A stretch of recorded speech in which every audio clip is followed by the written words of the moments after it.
to the premiere episode of Gear and Beer with the illustrious Jerry Boo Massey of Vicksburg, Mississippi. Now of Arizona. Honored to be here, sir. I couldn't think of a better person to start this thing that I've wanted to do for a long time, and I've been talking to you for at least a year about wanting to do something like this. But I couldn't think of a better person to start with than you. You are responsible for many ruined gigs for other people when I showed up and you didn't. And that sentence could have went anywhere. I know. You have ruined many gigs. You've ruined so many gigs for me. No, you've made all my gigs better. But well, thank you. Anytime, and this never happens, but when I have been complimented upon my tone, I think anyone that's ever said that to me could say that I immediately say I owe it all to Boo Massey. Awesome. Those years we spent at Cowboys with your guitar in my ear as I played the bass had a lot to do with if I sound good now, and that's certainly still up for debate. Well, you sound good, and you have surpassed my meeble skills. So, meeble? Are you kidding me? You hear this guy? We got Lindon McCarty over here, engineering. Lindon McCarty on guitarty over there, twisting and tweaking. Guitarty? Yeah. Oh, guitarty. That's for sure what we're gonna call him. Hashtag. Young guitarty. So this is obviously a podcast called Gear and Beer. It's not only about gear. It's not only about beer. We are drinking beer. We will continue to drink beer as consenting adults will do. Responsibly. Responsibly, of course. No one's driving. We're, however, all going to get on motorcycles. Yeah. But you ride those. That's not driving. Smash mailboxes. Yeah. We just wrote a song with a line that was... somewhere there's a yard with a Louisville slugger-sized mailbox scar. Man, Gwen and Dan wrote a song with that line. No, so you brought with you this guitar that you've been playing while we set this thing up, and I had no plans to talk about this guitar, but I would like for you to talk a little bit about that guitar that you were playing. Oh, the Jazzmaster. Yes, I don't have a Jazzmaster. I wish that I did. I'm a new convert. I mean, I'd say within the last 4 or 5 years, a new convert to the Jazzmaster. Yes, since you've been playing with Miranda. Can I say that you play with Miranda? Yeah, for sure. Like, it was never something I needed or even wanted. And then there was some kind of floaty stuff, trim stuff that I didn't have, and my Strats don't really do that kind of thing. Right, I usually keep them locked down. And you sold your Jacksons years ago. Yes, yeah.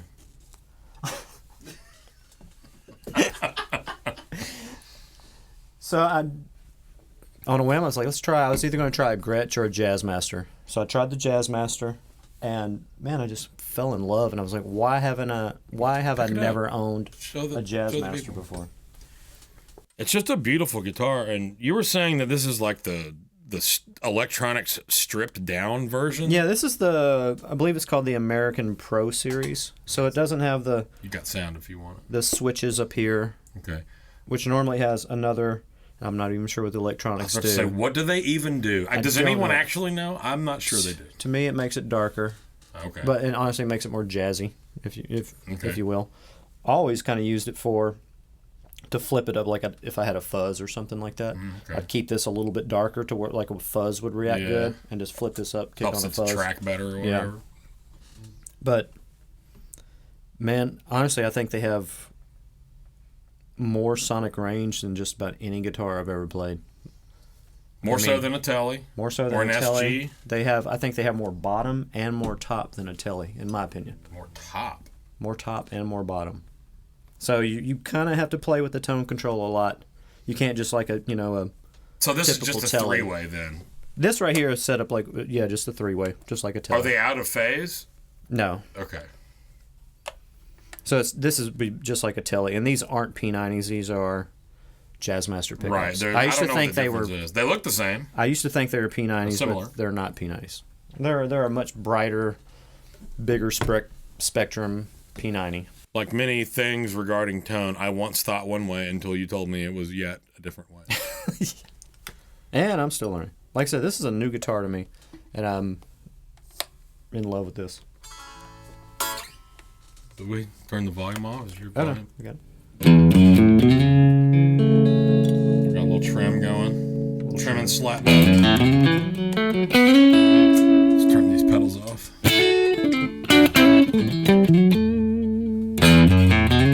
Like a really clear low end bell. Yeah.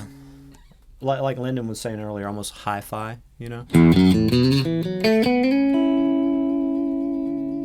Well, and as you well know, this Matchless 212 cabinet's got some of the best low end too. Yeah. So you can actually hear when it has a good low end like that. Whereas, in my experience, plugging into Fender amps, that just, even if they have the big low end, it doesn't have that.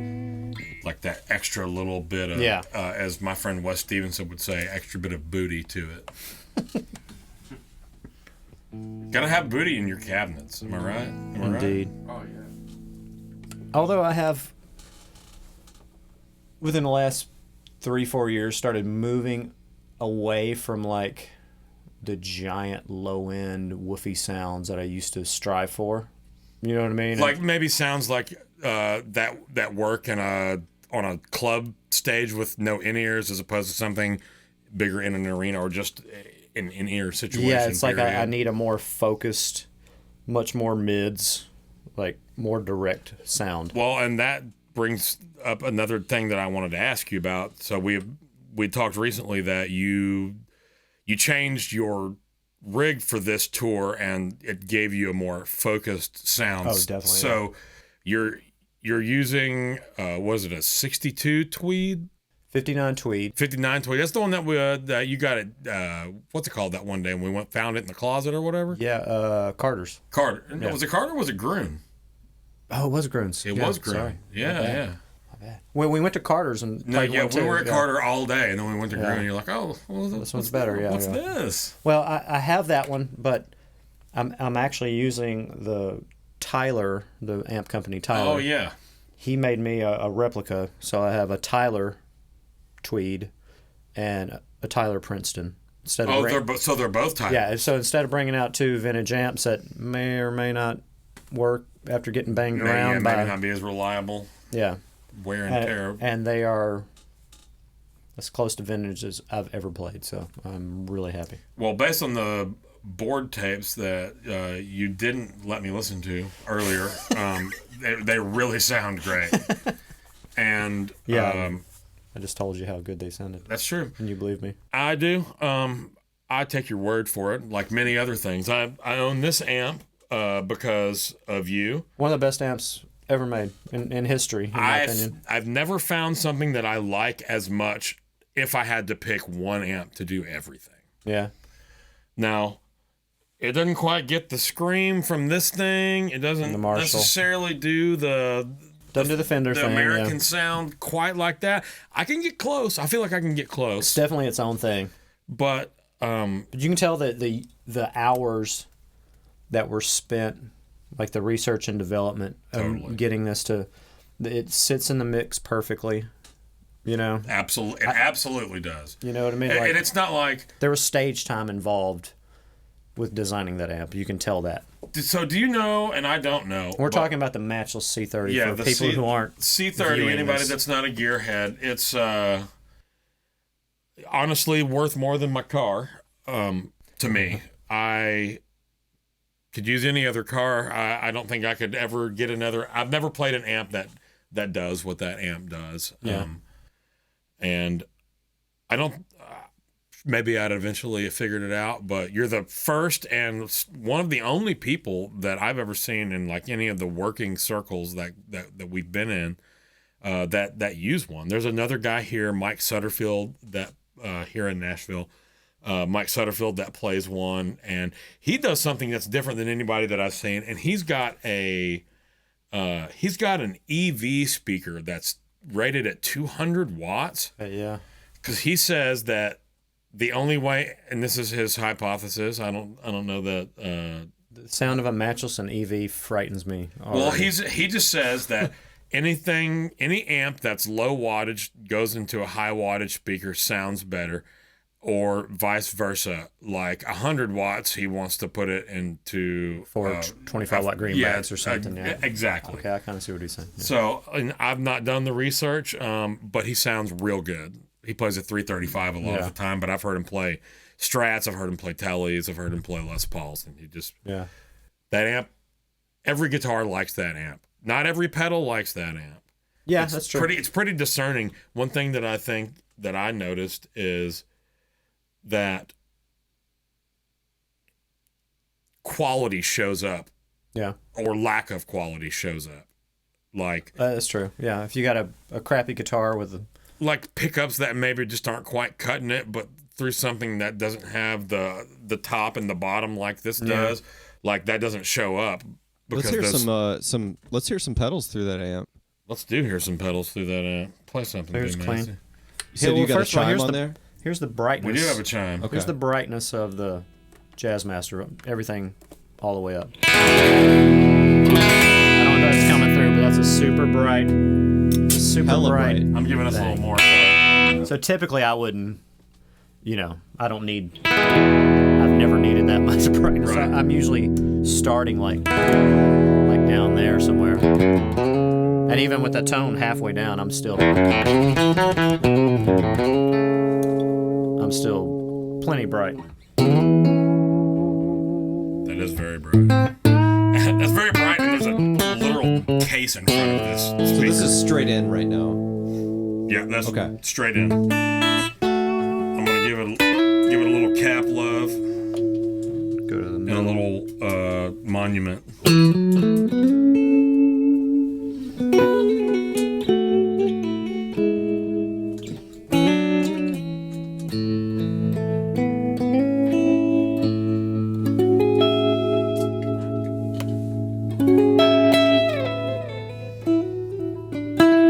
Such sultry playing as well. Sultry.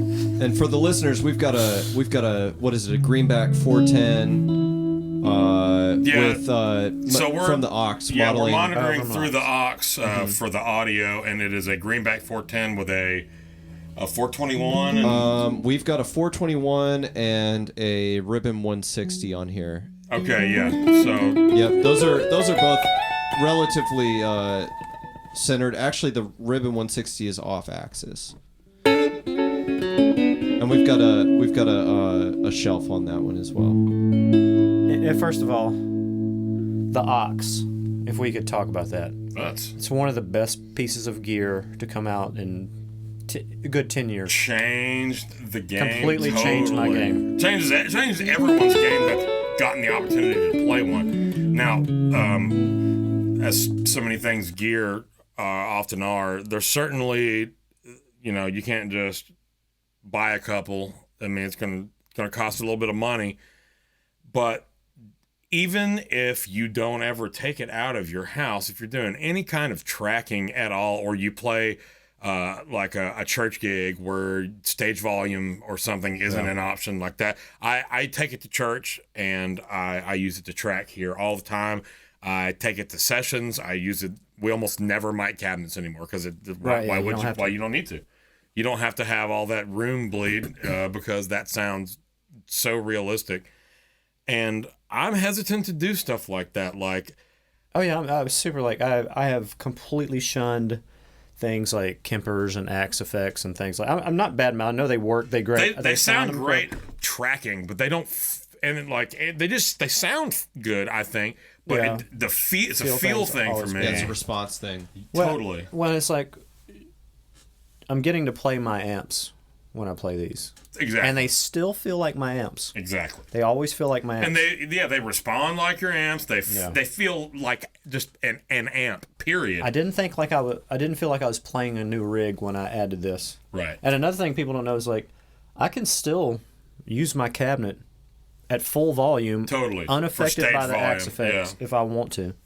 And the attenuation thing. Exactly. Yeah, I mean, you can right now we're at 10. We're at 3 from 0 to 5. Yep. I turned it up just a second ago, so Yeah, what a plenty of great, that's a presence. great piece of gear. It's super good. And our sound I need man- another one. Holler at your boy, UA.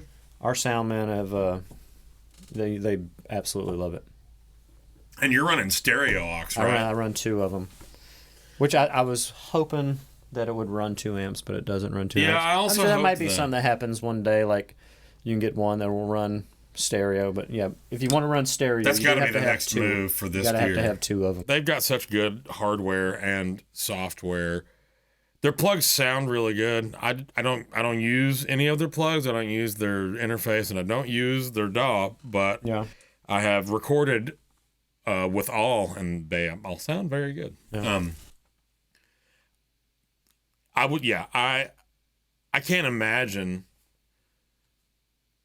I can't imagine how that affected sales of stuff like Kempers. I almost feel like I stopped hearing about it after they came out with that. Oh, I know yeah. dudes Maybe are so, still yeah. using them. I saw Yeah. one just this week. I Somebody using one still have some downtown. friends that are converts, so they'll never go back. You know, they got their rig. They're completely happy, and I can see why. I'm fine with that, but it's just not my thing. Right. Yeah, I mean, I agree. I think This is as close as I'll go to that world as I'll ever go.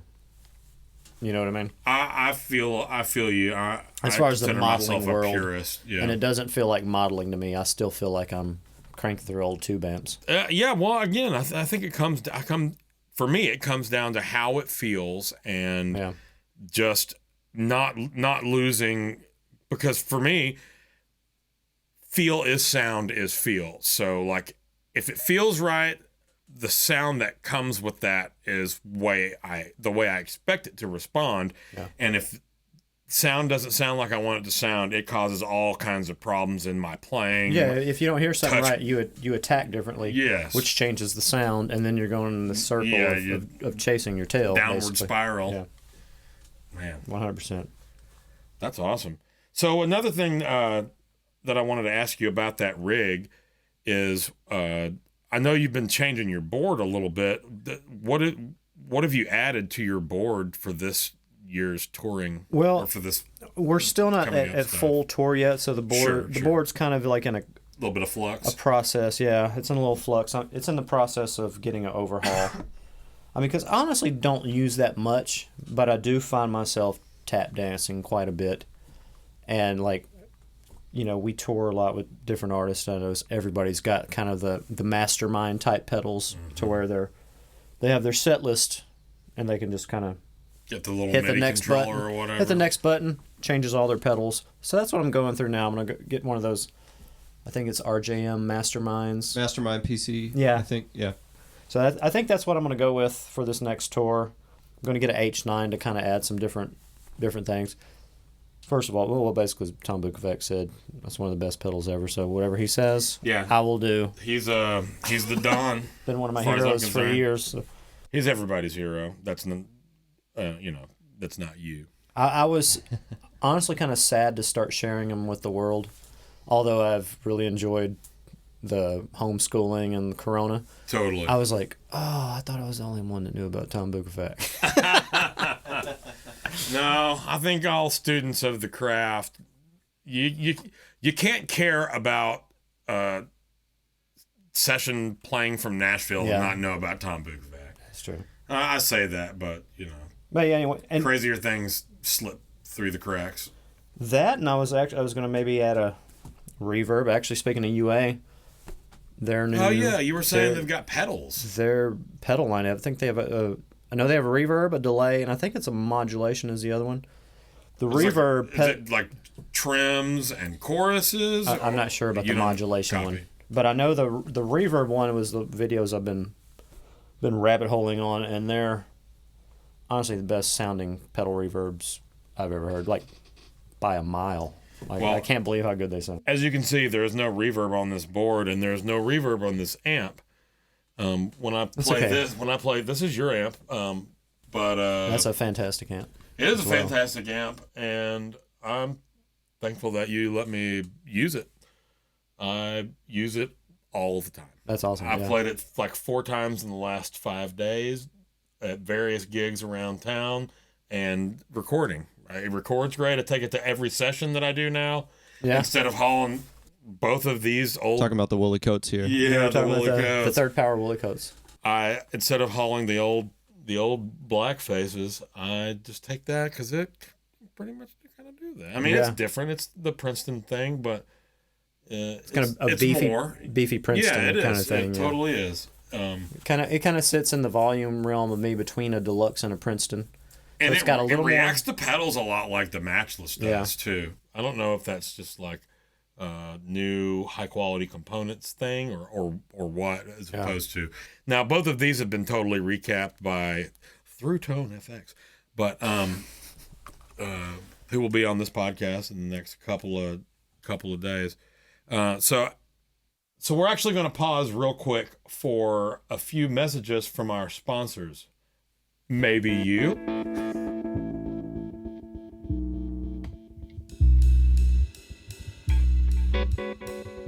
You're listening to the Gear and Beer Podcast. Today's episode is sponsored by Bobby Jam's Kitchen. Want to take your home cooking to the next level?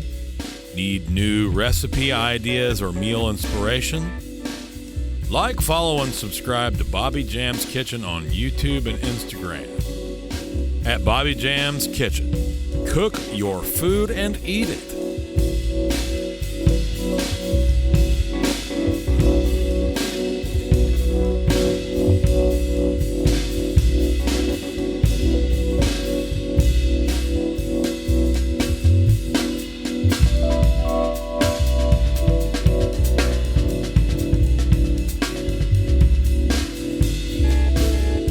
If you're interested in an ad spot or supporting this podcast, please contact us at gearandbeerpodcast@gmail.com through our Patreon page or message us through our Instagram at Gear and Beer Podcast.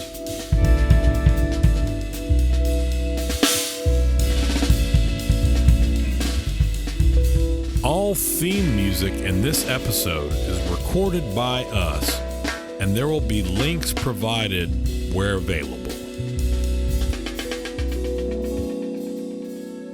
So, welcome back from the break from all of our illustrious, very supportive sponsors. We were talking about the aux a little bit, and we were kind of comparing these two amps and saying, this, you said it sounds like a beefy Princeton, which I think is a great way to describe that. And I had said that the way it takes pedals, it was a lot more like the Matchless than it is either of the two vintage black faces. Yeah. And I was wondering if that just has something to do with the modern build and components, but this has been totally redone, as I said, by Justin Butler, who will be on the podcast soon. And I understand that they're different components and they're different circuits, so they're just going to sound differently. But to me, I think why these take pedals a little differently, as opposed to like a blackface, I think is because of the mids. So I think mid-range kind of, for me, is like a little more, like a more mid-range amp tends to like accept pedals a little better.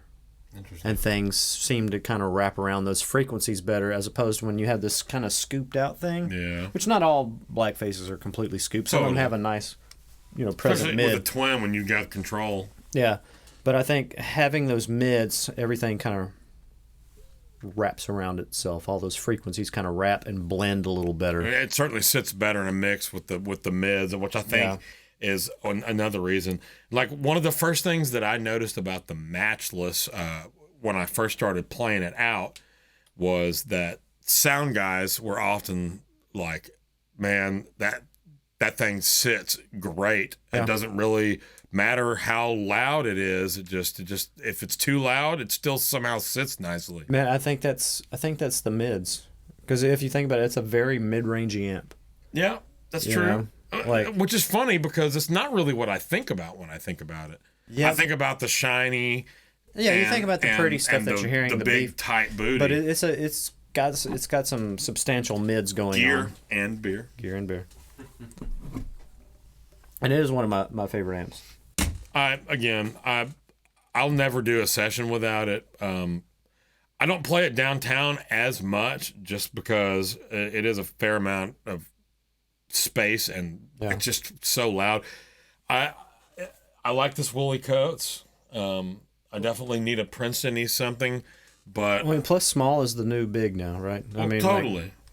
I'm playing out of 2 small amps now, and it sounds bigger than... In my ears, it sounds so big. Well, and I'm you're totally right. Like, they're barely on... Like, the Tweed is, like, just barely cranked up. We could talk...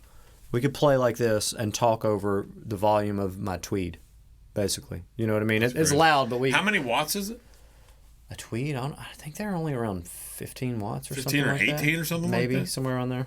I don't know. Yeah, we were talking about the you were mentioning, Boo, earlier that you're kind of getting away from that woofy big it's tight bottom thing, but the part of it is, you got to think a lot of times you're mic'd now, so you have a mic most of the times right up on your cabinet. Low frequencies a bass sine wave takes 11 I think it's feet. 11 feet to even complete the wave. So it doesn't even matter at that point, especially, I mean, for you, Boo, I mean, you're playing in arenas and theaters and shit, and, Well, again, we haven't mic'd all the time. We haven't mic'd in a while because of the aux. We've had the auxes for the last 2 years now. Oh, okay. And you said which has taken a lot of the guesswork away from, because, mic placement every night, even no matter how well you mark it. Because normally our cabinets would be off stage, and even though they're mic'd and we put the tape on and we listen and all that, still, even if it's way behind stage, still you're going to get bleed of sound going into the mics. Totally. Well, like with using the aux, it's like you're getting a mic'd cab, but like a perfectly mic'd cab without any. Yeah, you're getting a mic any cab of that and interference. studio isolation. Yeah, basically, it's pretty awesome. It is a great piece of gear. But back to the like without the mic situation, having that big, it used to be like every guitar player wants to have this a big stack with this just monstrous tone, and honestly, as a working guitar player, that's just not what you need. It might be fun. It is not fun, what you but need. it's not useful. No. It was only useful then because they weren't miking. Like when that became the sound, and it is a great sound if you can be far enough away from it. But the reason they were doing that was because the PA systems were so limited that the only way to be heard was to, guys playing arenas had to have enough speakers to fill an arena with their guitar sound. So that. And then when you spend years like emulating those giant guitar sounds, and I think the whole thing is being able to get them, not in the box, but like in a small box or in an aux box. That's the deal. Pushing those amps and getting those big sounds, but shaping them better. And then we can go down the rabbit hole of like giant guitar tones that were actually recorded with tiny little amps. Like Jimmy amps. Page type shit. Yeah, Jimmy Page, or like James Gang, like Joe Walsh recording recording that. I think it was like on a little Champ or something. Like I forget. Hang on, turn that up and give us some volume on that. Hang on, let's turn on this light speed. I want to talk about that in a second.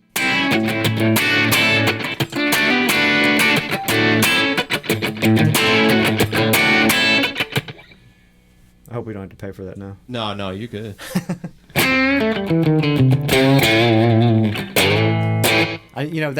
That sound when you listen to that on the record, it's the most important thing in the world. That guitar tone is so huge, it's so big, it's so nasty, and that was like a tiny little Fender amp, cranked up all the way. It was a Princeton, or like a Champ? I think it was smaller than Princeton. I think it was like a Champ, or I'm not sure of all that line that was, Oh man, I got a Vox AC4 that I track with all the time. Like that kind of stuff. It can sound huge if you mic it right. Tony Pierce plays a 6-watt VHT combo. It's like a 110 combo. Yeah. It sounds amazing. Like I heard that he brought it to Dan's gig at it sounds what amazing. was that little I saw that and I was like, what is this idiot doing? And then he mic'd it up, and I mean, just standing in front of it, it sounded amazing. It's louder than you expect. It's not as loud as this, like, Yeah. This is loud enough to do a downtown Nashville for gig, sure, which are all way too loud. With the exception of one that I did yesterday I actually played bass. Billy played drums, Billy Freeman on the drums, and a guy named Jeff Zona on guitar. Have you heard Jeff? No, I know you haven't. Jeff's a great player, but like it was a dynamically appropriate gig the entire time. I never needed my earplugs. I use I don't believe earplugs you. or ears on every gig I've ever played downtown because they all hurt my ears. My ears, I never felt any fatigue at all yesterday. Yeah. It was crazy. So shout out to you dynamic players. The non-dynamic players aren't listening. Well, that's true. Oh, yeah, exactly. Calling himself out, man. You got to keep yourself honest, dude. I appreciate that. So we were. You were talking about throwing the light speed back on your board. The reason that I have a light speed is you're not even going to believe this, but because I heard you play one before. And I had one for years, and I took it off my board, and like traveling, don't know where it's at. Loaned it to someone where I don't know where, just disappeared. Sure. And I'm like, you know what? I kept missing that sound. Which honestly, there's so many pedals out there, but I can honestly say that pedal is. It doesn't sound unique in what it does. I can't it has say a that certain voice. I know you played a lot of pedals, and you've certainly played more pedals than I have, at least recently, looking for them. But of the pedals that I have played, I have never found one that does whatever it is that one no, does. it's something unique. Yeah, I mean, he really knocked it out of the park. Yeah, with he that. really did. I've played some of his other pedals, and they by no means sound bad. They sound good. They're not. That's like an untouchable pedal at this moment, and the other ones are not untouchable in my opinion. Can we maybe get a little AB? Sure. Play it. Maybe not something that I'll have to overdub jazz chops, but no. I'm willing to do that. So you want to bypass it first? Yeah. So, turn that speaker volume up, woman. Do you turn it down? I did. Mess with me like that. Turn that slap back off. Straight wrong. And we got a little bit of breakup coming from the amp. Yeah, I'm running. And this is actually something that the way the amp not designed to run. I have a 12 AT in V1. So this channel is lower output. And where'd you learn that from? You did that to this amp, and I was like, And so it works. I just started plugging tubes in. I learned that from Austin. Oh, what's Austin Morgan from Austin with the hat and Jack Ingram. Oh yeah, is he still playing for Jack? Yeah. Man, I haven't talked to that dude in forever. He was definitely a serious tone hound. Oh, he's definitely a tone hound. Yeah, you made this amp playable when you did that, and that amp had zero headroom, and that's the first thing. In this, by the way. That's the first thing I thought of was like, dude, put the 12AT7 in it. It made it into a great amp. I used to play this through that 112 was my downtown rig for we're a year. We're talking about a 50-watt Marshall now. Yeah. 50 watt 73 that I actually traded a Chieftain to Book for. Oh, another Book. He doesn't know me, but I know him. He did one. The first time I ever met Tom Bookvac, I walked into his shop and he made me play a Carina Flying V through. He jumped up like I was his long lost brother. It's like, dude, that was the first thing he ever said to me was, dude. He's sitting at his counter. He's got a Coors Light, and I don't know what he's doing because I just walked in. And as soon as I walked in, he sets his beer down and says, dude, you've got to check this out. And he gives me this Carina Flying V. I forget who built it. That's awesome. And plugged it into a Car V6. And it did sound amazing. And I'm like, plinking and plunking. And he goes, let me see it. And he puts his leg up on this thing. And he grabs the guitar and he puts it on his leg. And his eyes close and his head goes. And I shit you not. His eyes close and his head goes up. And just as he calls it, God's radio just started coming out of this man. And that was my I will never forget that. And then before I left that day, he gave me a recipe for pork shoulder in a crock pot. That sounds And about the right. legend continues. I mean, he's like Bill Murray of guitar. That's the way I'm looking at it. All right, He's an icon. AB, this. All right, do Let's it. hear it.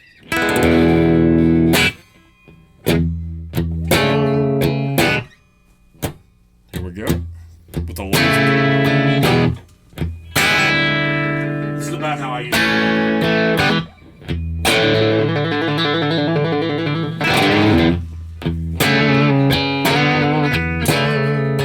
It's clean. And almost like it's like a high mid thing that I noticed the most about.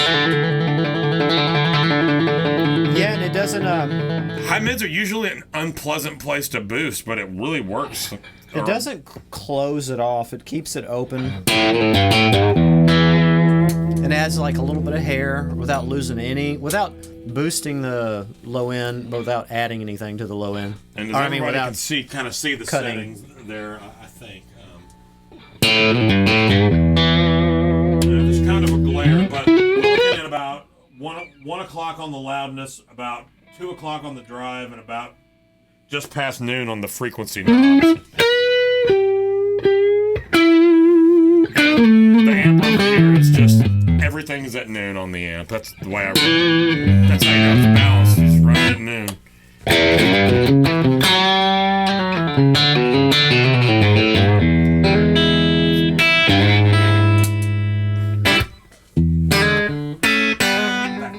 Volume down just a touch.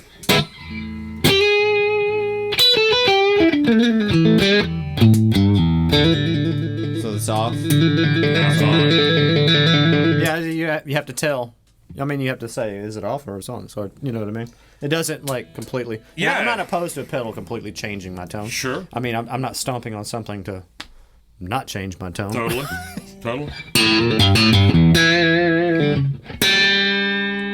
But it changes it in such a good way. And another pedal that I bought because I heard you play is this Pettyjohn chime. Keep playing. I'm gonna. This is one of my personal favorites. That's it. It's a great pedal.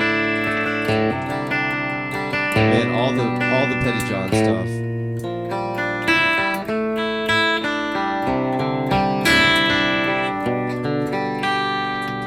This is another, like, when you play this pedal, you can tell it's, like, super high quality, you know? Oh yeah. And I have the iron, so I'm not sure. Tell me about the chime. Does it have the diode It's got clipping It's got the options? same clipping options. yeah. Okay.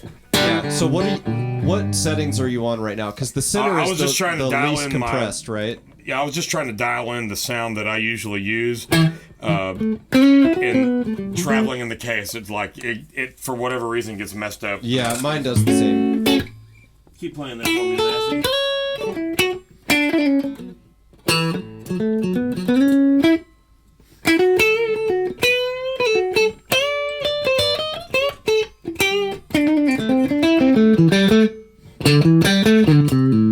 I kind of use it the same way that I use the light speed, just like a very light overdrive, which is what it is. Oh man, it's so much clarity though. Yeah, but it's just like it's like the same amount of fuzz, just a different shape. It's Yeah. almost like the same color to me as if that makes any sense. And Yeah. the sound of the overdrive. I'm just gonna kind of. I'm hearing personally. I mean, I've got ears in right That's now, true, so you do I'm have a hearing a better- little bit less hair from Yeah, definitely less from the hair. Pettyjohn. I don't know how you got it dialed, but obviously the chime is a little bit less drive than the iron.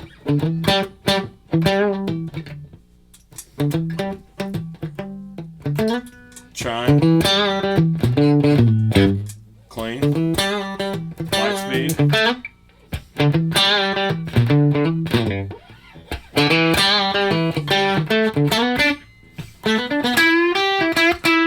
Hit that speaker volume one more for us. That helped me dial in tones better.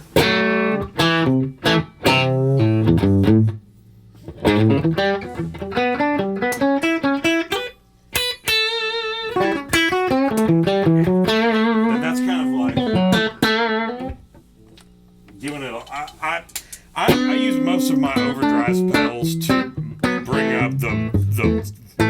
work because I almost always turn it on and roll it back. Yeah. That's important for me. know. Like in a pedal, like to be able to like turn the pedal on. I almost never, if I don't have to, I should be able to ears run my guitar wide open ever. Yeah, like I should be able to like turn on whatever pedal I have on my board, besides like a fuzz or something extreme. Sure. And be able to run my volume and do any song I need to do. Can you back off that speaker volume for me? Yeah. Is that blowing it out? Yeah. No, put it back on 3. Was 3 okay? 3 was fine. What you had it at was great. Okay. Yeah. All right, that still looks like we're gonna go light speed. And then this is just how I said it. I'm sure that you could maybe I can even. even see like. Yeah, it's difficult to see with the all these lights. All right, now the Petty John.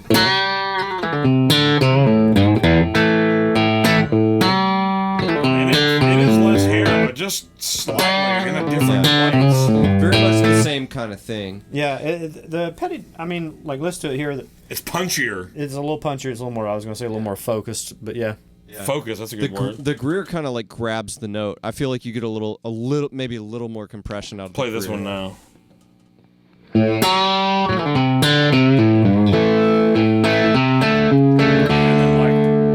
And then that's what I would call my medium. I would say that's a medium overdrive. That's how I run that.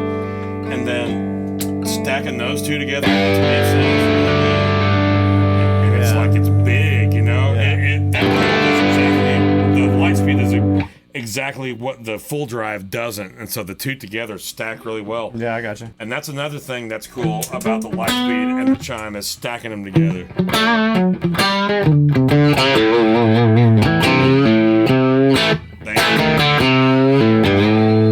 And they're pretty. The full drive's beautiful. a little noisy. That sound good That in the sounds ears. The full drive tends to be a little like noisier with power and stuff, whereas the light speed and the Greer and the Petty John, they don't seem to have that at all. Is that bugging when we're playing and talking at the same time? Is that No. Okay. You're good. Okay. Yeah, man. That's what I do when my wife talks. I tend to just play. She's like, "Are you even listening?" Shout out to Dina. Love you. So, just real quick, tell me what else you've got on your board. Yeah, so you guys, we're filming this in April. I don't know when I'll release it. Maybe never. But you guys are about to play like 11 nights in a row at Billy Bob's. 3 shows a night. Like 4 nights in a row, and then a week off, and then 2 more nights. 2 more. Yeah. So Are you really doing like 3 shows a night? No. No. okay. I was just trying to be. I was being Insane. superlative. Excuse me. So what's going to be on your board? Let's see. Let me remember. Timeline, the H9, which right now I have yet to program it, so it's just a tremolo at this point. Hey, It's a tremolo with 99 other sounds. But I'll be using the tremolo. they should have called it an H99. I have the big Petty John that has the iron and the chime. Oh, the iron. That's right. We just talked about that a minute ago. I have the Mythos pedal, the Mythos Klon, Mjolnir. The Mjolnir. Mjolnir. I have one of those. Those are which is great. one of my favorite Klon. I've played one Klon, which was Chad Clifford's Klon. That's the one that I That's the played. only one I've played. Actually, that's not true. That's not the only one I played. That's the only one I've ever played that I liked the way it sounded. Man, I've got an Yeah. Archer. That thing is killing. I have as an well. Archer. I have an Archer too, but I don't know which one I prefer. The gold or the silver? Yeah. Well, I don't know if I prefer the Mythos or the Oh, I see Archer, what but you're both saying. of them are really good. I find the Mythos to be a little more compressed sounding than really? I have the silver Archer. Oh yeah, I have the gold Archer, Okay. and I know they're different. I've never compared them. Yeah. I haven't. But I love my the Mythos. It's awesome. I remember oddly enough, what I remember about the Archer is how heavy it felt in my hand. Yeah, those things are bulletproof, man. It's interesting. All those I appreciate a good bulletproof heavy product because I told somebody the story this other day. A buddy of mine had, I don't think he has it anymore, but he used to have Guthrie Tratt's old C30, Oh, okay. which had like a weird Tolex. It was like, felt like bedliner or something. It was weird. We were loading into this gig in Chicago, and he opened the back of his Tahoe, or it was Escalade is what it was, and he had just set it in there on top of. I was there when this happened. Were you there for that? I was there. It was the back of Bub City. Yeah, that's right. Yeah, it was in the alley behind Bub City in River North area of Chicago, and I opened the back to get guitars out. Yeah. There's guitars and luggage and like a bunch of other stuff because he's a total slob, and it fell from 4.5 feet. It just tumbled out into the alley. He didn't even check to see that the tubes were seated. He just proceeded to play 4 hours on it just plugged it in and played it. Didn't have any issues. Awesome. So there's something to the bulletproof build. That was a testament to that. Well, if you look at the inside of one of those things, They same are thing with like pretty. the third power. I haven't seen the inside of many amps. I'm not one of those guys, but Sure. We're going to have some of those guys on soon. yeah, which I love those guys. But Are these? Is the Woolly Coats? Is that a hand wired amp? I know the Yeah. C30 Yeah, is. Yeah. they are, yeah, They for definitely sure. are. Definitely hand wired. Delana builds great stuff. Yeah, Delana is. The Dreamweaver, She's got a is the great other one ear. that I've played, a buddy of mine, had something go down. I think it was the Pro. Either way, my buddy had just played before me, and he's like, "Use this," and I said, "Man, lifesaver, thank you." And I was like, "Oh my god!" And it feels the same as my Matchless. Yeah. This is not going to be the worst gig I've ever played. Well, Boo, I think it's probably pretty close to wrapping this up. Okay. You're not gonna let me finish going through my pedal board?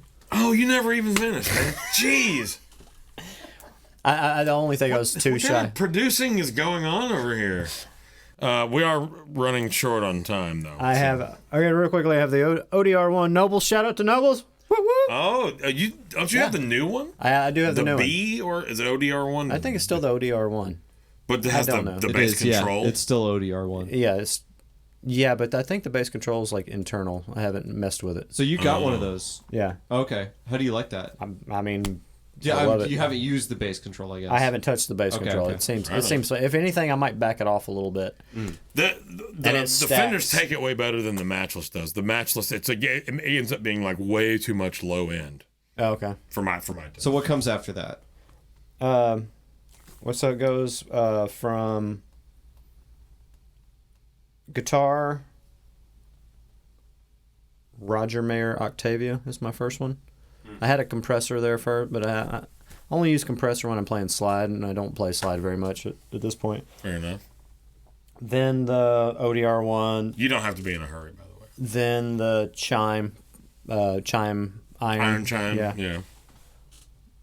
Then I have a Boing reverb, rocket pedal Boing, yeah. which is probably my favorite at this point. My favorite pedal reverb. I remember, and I won't say what pedal you were using before, but I remember that you said that front of house guys loved it when you switched to that. Yeah, And they were like, "This thing, something's not right." Another J Rocket pedal. yeah, that's the another list. J rocket Yeah, pedal. totally. The Boing's awesome pedal. Then I was using a full tone tremolo. Oh, the The super trim. Yeah. Amazing tremolo. Stereo pedal, right? Yeah.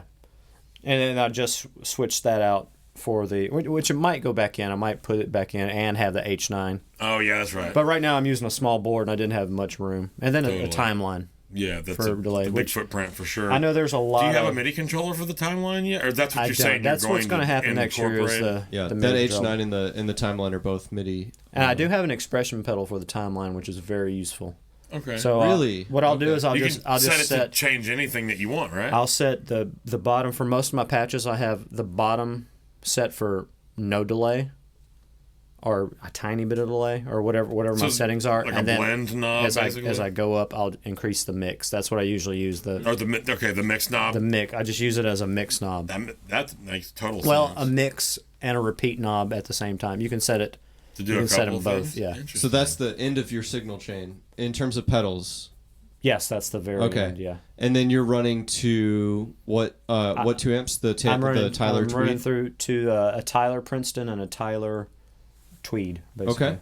So I'm trying to be Mike Campbell. If I could just be a pimple on the ass of Mike Campbell, I would be very happy. After Mike Campbell watches this episode, he's going to call you for those lessons that you told me you started teaching. Yeah. He is. Mike, just hit me up. I'll get you connected. Man, honored to be the first guest. Well, I couldn't think of someone more fitting. But I do have one more quick question. Oh, yeah, man, many questions. You didn't bring this guitar with you, but your tech builds guitars. Are these guitars going to be available for public purchase? I believe they are. We can put a link in the description. We'll do that. So we are going to wrap this up. This is Jerry Boo Massey, best person that's ever lived, and I'm Robert Miller. Thanks for tuning in to the first episode of Gear and Beer. Lindon McCarty on guitar, twisting and tweaking at Gear and Beer Podcast. Peace out.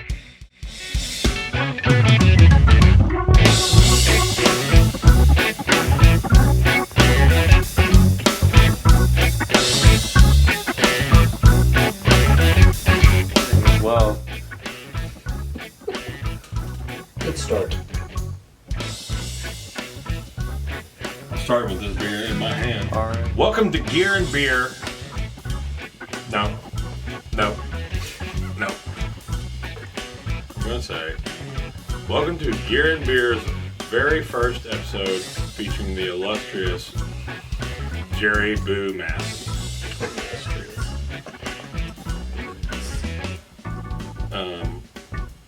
Illuminous. Featuring the Illuminati member Boo Massey. Featuring.